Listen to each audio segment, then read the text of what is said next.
뉴스 속 화제 인물을 직접 만나봅니다. 김반장의 픽.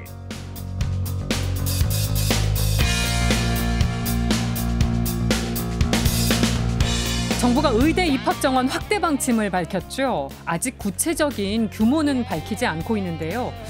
의대 정원이 늘어나면 공공병원 의사 구인난이나 응급실 뺑뺑이, 소아과 오픈런 이런 현실들이 개선될 수 있을 것인가 생각을 해보게 됩니다. 정형준 보건의료단체 연합 정책위원장과 짚어보겠습니다. 스튜디오 직접 나와주셨네요. 어서 오십시오. 예, 안녕하세요. 네.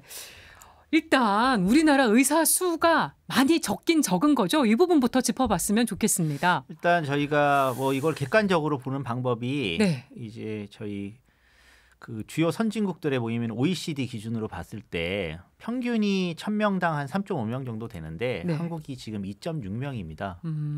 우리보다 낮은 나라가 멕시코 정도밖에 없거든요. 예. 그래서 상당히 객관적인 지표에서 볼 때 숫자가 많이 적고 또 이 2.6명 안에 저희가 한의사 선생님들도 포함이 되어 있어서 이제 한의사 선생님은 아무래도 뭐 응급진료라든가 수술진료 같은 건 안 하기 때문에 예. 실제로 필수적인 의료 서비스를 제공하는 의사 수는 상당히 부족하다고 할 수 있습니다. 양방 의료만으로 봤을 때는 더 적은 수준. 예, 예. 현행대로 간다면 10년 후에는 굉장히 심각한 상황에 이를 수도 있다는 전망도 나오더라고요. 예, 예. 뭐 여러 가지 전망이 있는데 지금 당장이 문제지 않습니까? 지금도 예, 아까 지금도 말씀하신 문제가 대로 뭐 많아요. 응급실 뺑뺑이, 뭐 소아과 오픈런 예. 이런 문제들이 있고 그리고 이제 지역에는 아예 그 의료원이나 이런 것들에서 사람을 못 구하는 상황이라면 만약 10년 동안 이런 수준으로 만약에 계속 양성을 한다면은 이 방법이 뭔가 특단의 뭔가 조정이 있거나 이건 뭐 숫자만의 문제가 아니라 지금 예. 같은 수준으로 간다면 아주 심각한 문제 발생할 겁니다. 지금도 문제지만 10년 후에는 뭐 더 말할 게 없을 텐데. 왜냐하면 지금 하나 설명을 드리면 지금 배출되는 의사들도 중요하지 않습니까? 근데 네. 지금 배출되는 의사들이 사실 뭐 이런 아까 그 소아과라든지 이런 곳에 지원하지 않는다는 거 아닙니까? 예, 그러니까 현상, 진료 과목 쏠림 현상 심하죠. 예, 그래서 뭐 소아과 지금 레지던스 충원율이 20%까지 떨어졌다는 거 아니겠습니까? 그러니까 어떤 방식으로든 어쨌든 이 안에서 배치 문제부터라도 빨리 교정하지 않으면 네. 이후에는 점점점 상황은 더 나빠지게 되는 것이죠. 네. 아니 그래서 그런 생각도 해보게 돼요. 그동안 조금씩 늘렸으면 이 정도 상황까지 오지는 않았을 텐데 18년 동안 의대 입학 정원이 예. 계속 계속 꽁꽁 묶여 있었던 건 왜 그랬던 겁니까? 일단 뭐 제일 첫 번째는 의사들의 저항이 크고요. 그리고 그 18년 전에 이제 그 3,050명까지 줄어든 배경도 2000년에 의약분업을 이제 저희가 할 때 의사들이 그 당시에 대단히 많이 저항을 했습니다. 그래가지고 이제 의사들하고 정부하고 협상을 했을 때 의사들이 이제 당시에 10%를 줄여달라고 한 거를 받은 거거든요. 예. 그래서 6년간 한 3,400명, 500명이었던 것이 또 3,050명까지 줄어든 상황을 그래서 더 줄고. 예, 이제 계속 유지하게 된 건데 이제 모든 여기 문제의 시작은 인력 구조 배치에 대한 어떤 계획과 네. 추계가 나와야 되는데 한국이 이제 보건의료 인력에 대한 추계를 잘 안 합니다.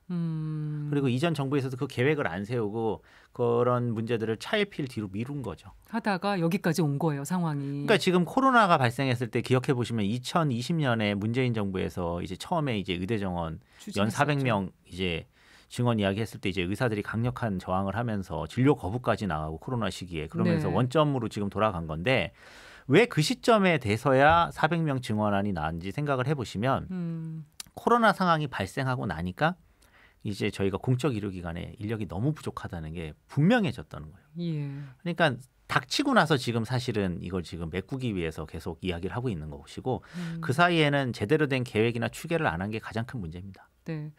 정부가 당초 이제 몇 명을 늘릴 건지 지난주에 발표를 하려고 했다가 갑작스럽게 미뤘습니다. 이제 지금 현재로서는 1,000명 정도 매년 늘리는 방안이 유력하게 거론이 되고 있는 것 같은데 이 1,000명이라는 규모는 어떻게 보세요? 그러니까 이제 중요한 거는 숫자가 아니고 계속 제가 뭐 반복해서 말씀드리는 건데 어떤 정도의 추계로 어떤 부분에 어느 정도의 의사가 필요한지에 대한 계획이 나와야 되거든요. 예.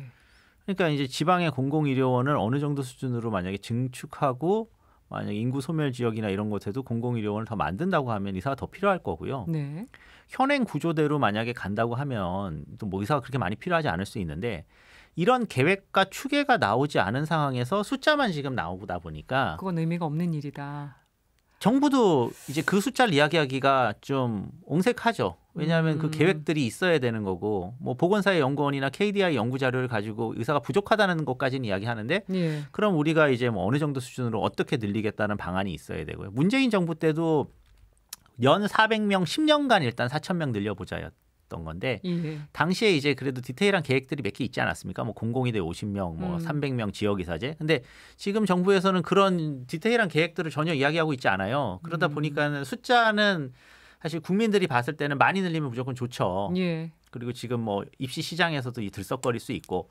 그러니까 이제 그런 부분에서 이야기가 나오다 보니까 아마 정부 발표를 제대로 하려면 뭔가 지금부터라도 추계나 근거를 많이 마련해야 될 겁니다. 의사이시기도 하잖아요. 네. 우리나라 의료계가 바로잡히려면 어떤 계획으로 가야 된다고 보세요? 아까 숫자보다 이 계획 짜는 게 더 중요하다고 얘기해 주셔서. 한국에서 제일 중요한 거는 지금 국민들이 아마 체감하실 텐데 응급진료 부분이라든가 필수적 의료 서비스에서 이제는 뭔가 삐그덕거린다는 느낌을 받으실 거예요. 그러니까 이제 의료 서비스 자체가 필수 서비스고 공공 서비스라는 어떤 전제 하에서 상당 부분의 자원을 그쪽에 투입하는 어떤 계획이 필요하거든요. 예. 근데 지금까지 한국은 그냥 이걸 다 시장에 맡겨놨다 거의 생각하시면 됩니다. 뭐 저도 의사지만 뭐 누가 무슨 과를 갈지, 누가 어디서 근무할지는 다 제 자율에 맡겨져 있고 네. 또 교육 제도 자체 안에서도 제가 제 돈 내고 이제 다 수련하고 공부하고 다 한 거잖아요. 네. 그러다 보니까 여기에 대한 통제 수단이 별로 없는데 뭐 이제 유럽이나 이런 곳은 공공의료 서비스가 워낙 강하지만 그렇지 않은 일본이나 미국도 네. 전체 한 30% 정도는 공공에서 관리합니다. 저희는 이제 5% 수준이거든요. 기간수로. 굉장히 낮네요. 그러니까 저희가 뭐 코로나 이런 거 발생했을 때 보면 공공병원 소개해가지고 치료하지만 한계에 봉착해서 그리고 민간병원 동원하고 하지 않습니까? 그랬죠. 그러니까 이제 이런 부분들을 인력 부분에서 봤을 때도 공공병원이 예를 들어서 한 30% 정도가 된다고 하면 거기 일하는 사람들이 사실 중공무원이거나 공적 업무를 수행하는 사람들이니까 예. 저희가 그러면은 뭔가 결핍이 되는 부분들을 빨리 메꿀 수가 있거든요. 그러니까 이제 방향성 자체를 의료 부분을 이렇게 뭔가 비즈니스나 산업 영리적으로 뭔가 돈을 벌 수 있는 걸로 자꾸 포장하는 것보다는 국민들이 접근해야 되는 필수 공공 서비스로 이제는 좀 전환해서 네. 이렇게 계획을 세우는 게 그게 가장 중요하다고 저는 생각합니다. 공공에 대한 비율을 지켜나가는 정책이 필요하다는 말씀. 당연히 늘려야 되고요. 너무 적으니까. 네. 그리고 뭐 이제 저희가 방송이나 이런 데도 보면 뭐 돈을 많이 버는 의사 아니면은 뭐 K 뷰티 이런 걸 너무 홍보한다고 저는 생각해요. 네. 거꾸로 그렇게 되면은 지금 의대생이나 뭐 전문의들이 저런 거 나도 하는 게 훨씬 나은 건가? 라고 생각하게 만드는 거는 아니잖아요. 돈벌이로 인식할 수 있으니까. 일본 같은 경우에는 그런 피부 성형이나 이런 걸 하는 의사 선생님들은 별로 이렇게 사회적으로 존중하지 않아요. 네. 그러니까 그런 분위기 자체가 지금 약간 엇박자가 지금 나 있는 상황이라서 이 증언안도 되게 중요한데 네. 방향성 자체가 일단은 좀 그렇게 잡힐 필요가 있다고 우선적으로 말씀드릴 수 있습니다. 네. 아까 말씀해 주신 대로 의대 증원이 문재인 정부도 추진을 했던 사안인데 의사 단체들이 이번에도 반대를 하고 있습니다만 그때만큼 심하게 반대하고 있는 것 같지는 않거든요. 이 상황은 어떻게 보고 계세요? 저는 약간 그 부분은 이제 국민들이 체감상 느끼시는 거는 그럴 수 있는데 당시에도 문재인 정부에서 의대 정원을 증원하겠다 계획들이 나올 때까지는 괜찮았었어요. 네. 근데 정확하게 계획이 나오면 거기에 대해서는 상당 부분 저항이 있을 수 있습니다. 지금도 이제 그래서 대통령이 아마 의료계랑 합의를 하기 위해서 숫자를 예. 이야기 안 한 부분도 있을 거라고 저는 판단하는데 왜 그러냐면 이 부분이 의료계의 주요 리더들하고만 합의를 한다고 되는 부분이 아니고요. 네. 이 숫자 부분에 제일 민감한 거는 젊은 의사들입니다. 2020년에도 생각해 보시면 학생들, 인턴, 레지던트들이 주되게 진료 거부의 동력이었거든요. 네. 그렇게 되는 이유가 의대에 입학해서 의대에서 수련받는 뭔가 그러니까 숫자가 바뀌게 되면 이걸 공정 문제로 이렇게 환원하는 경향성이 있어요. 그러니까 저는 3,000명일 때 나는 3,000명일 때 입학을 했는데 예. 왜 나 다음 학년은 4,000명일 때 입학을 해? 아. 저희는 훨씬 쉽게 들어왔어. 네. 이런 이제 약간 잘못돼 있는 공정 담론에 대한 접근 방법이 있어요. 그리고 젊은 의사들은 본인들이 그런 이제 경쟁을 뚫고 이제 이곳에 들어왔기 때문에 여기에 대한 어떤 나름의 합리적인 네. 그 어떤 설득 과정이 없다면, 그러니까 대표적으로 뭐 이제 이런 새로 선발하는 사람들은 피부 성형에는 가지 못하게 되는 어떤 여러 가지 장치가 있다든지, 아니면은 뭐 여러 가지 이제 그 나름 납득할 수 있는 필수 의료 부분에 대해서만 증가한다는 이런 명확한 어떤 상들이 없으면은 네. 요번에도 만약에 숫자가 이제 공개가 되고 하면 좀 파장이 없잖아 있을 거라고 저는 생각합니다. 아직까지는 공식적으로 나오지는 않은 것이다. 예, 다만 저는 뭐 그 반대는 할 수 있다고 생각해요, 의사들이. 네. 그렇지만 2020년에도 마찬가지지만 이걸로 환자들을 진료하지 않는 진료 거부를 하고 이런 거는 매우 잘못됐다. 그거는 해서는 안 된다. 이번에도 분명히 말씀드리고 싶은데 네. 반대는 할 수 있다. 그리고 아마 그런 저항으로 누군가가 선동을 한다면 그건 아주 잘못된 거라고 생각을 합니다. 네. 지금 의사협회가 정부하고 양자협의체인 의료현안협의체에서 증원 규모를 먼저 합의해야 된다. 이런 입장을 밝히고 있습니다. 근데 보건복지부는 보건의료정책심의위원회를 중심으로 이 증원 논의를 할 것 같은데 의사협회의 주장, 의료현안협의체에서 먼저 증원 규모를 논의하고 보정심으로 넘어가라는 주장 어떻게 보세요? 그건 좀 과도한 주장이죠. 말이 안 되는 주장이죠. 왜냐하면 저희가 어떤 그 우리 사회에 필요한 예를 들면 뭐 여러 가지 뭐 공무원이라든가 뭐를 숫자를 조정하는 거는 우리 사회 합의인 것이지 그 이해 당사자하고 합의하는 부분이 중요한 건 아니거든요. 물론 네. 이해 당사자도 참여는 해야 되지만 이해 당사자하고 먼저 합의하자는 거는 그거는 상당히 좀 오만한 태도라고 저는 생각하고요. 만약에 이제 의사협회에서 그렇게 생각한다면 국민들을 설득하는 게 우선입니다. 만약에 국민들한테 훨씬 더 그러면 의사를 이런 식으로 늘려야 되고 네. 지금 같은 방식으로 늘렸을 때 이렇게 뭐 비필수적인 의료 서비스에 많이 진출을 했고 수도권에 많이 쏠렸으니까 이런 걸 하자고 대안을 제시하고 설득하는 게 맞지. 네. 정부하고 밀실에서 먼저 협의한 다음에 뭐 국민적 합의로 간다는 거는 국민들이 납득하기 어렵다고 생각합니다. 네. 그리고 의대 증원 이슈에 반대하는 이유로 거론되는 것 중에 하나가 저출산인데 이 논리는 어떻게 보십니까? 그러니까 뭐 그 논리도 틀린 거는 아닌데 지금 당장 작동하지는 않습니다. 그러니까 저출생 문제가 지금 뭐 매우 심각한 한국 사회 문제인데 네. 그렇다 치더라도 의료 수요가 늘어나는 고령층이 지금 뭐 베이비붐 세대 이후에 지금 71년생까지는 거의 100만 명이 태어났는데 예. 그분들이 이제 65세가 넘어가면 사실상 의료 서비스가 가장 많이 필요하거든요. 고령화가 또 그만큼 심각하니까. 예, 그러면 71년생이 사실은 65세가 넘어가는 시점은 아직 한 10몇 년이 남았는데요.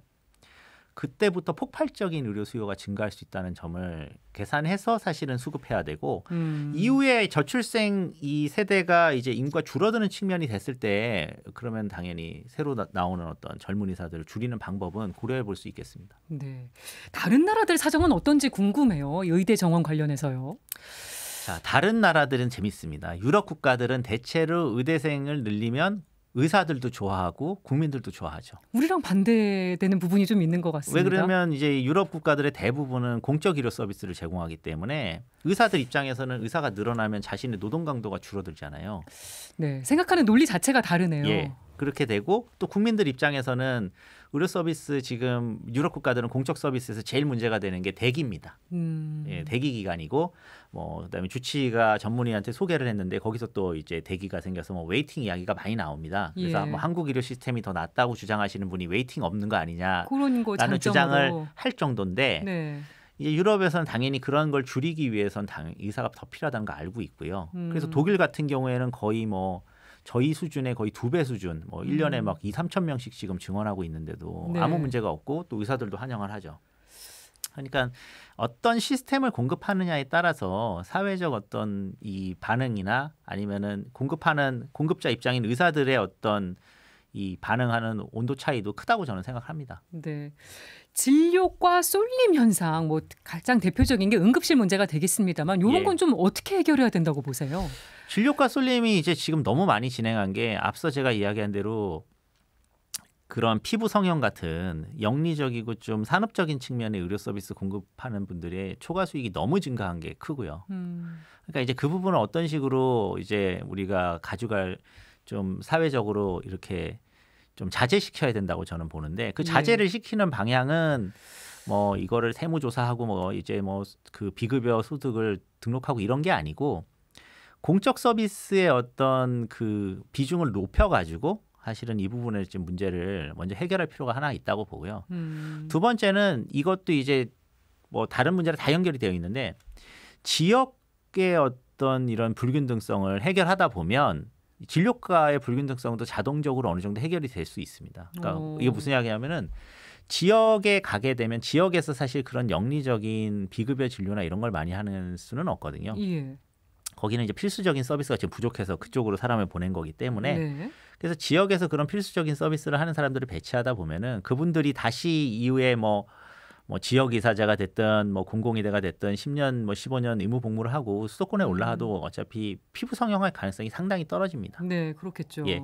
근데 지금 같이 그냥 수도권에 엄청 포화 상태에서 더 이쪽으로 쏠림이 심해지면 자기가 이제 딱히 필수적인 의료 서비스들 중에 뭐 비응급 질환 특히나 의원이나 이런 것들은 포화 상태인 곳들도 많기 때문에 피부 성형으로 또 빠져드는 게 있고요. 네. 그리고 이제 응급 쪽의 배치는 기본적으로 인력 기준을 만드는 게 가장 중요합니다. 그냥 시장에 맡겨가지고 이거 뭐 수가 올려주고 그런다고 문제가 해결되지는 않습니다. 왜냐하면 네. 응급 질환은 다들 생각해 보시면 수요를 만들어낼 수가 없습니다. 그러니까 뇌출혈 환자 저희가 만들 수 없잖아요. 그걸 어떻게 하겠습니까? 예, 이게 그러니까 이국종 교수께서 예전에 외상외과 아주대병원에 할 때 보면 정부에서 뭐 80억에서 200억씩 매년 운영비를 보존해주면서 뭐 외상 환자가 없더라도 대기하고 있는 거 아니겠습니까? 네. 그러니까 그런 식으로 사실은 이 운영 시스템 자체에 대한 그런 어떤 큰 규모의 재원 지원이 필요하고 거기에 이제 당연히 그냥 그렇게 돈만 주는 게 아니라 인력 기준, 그 다음에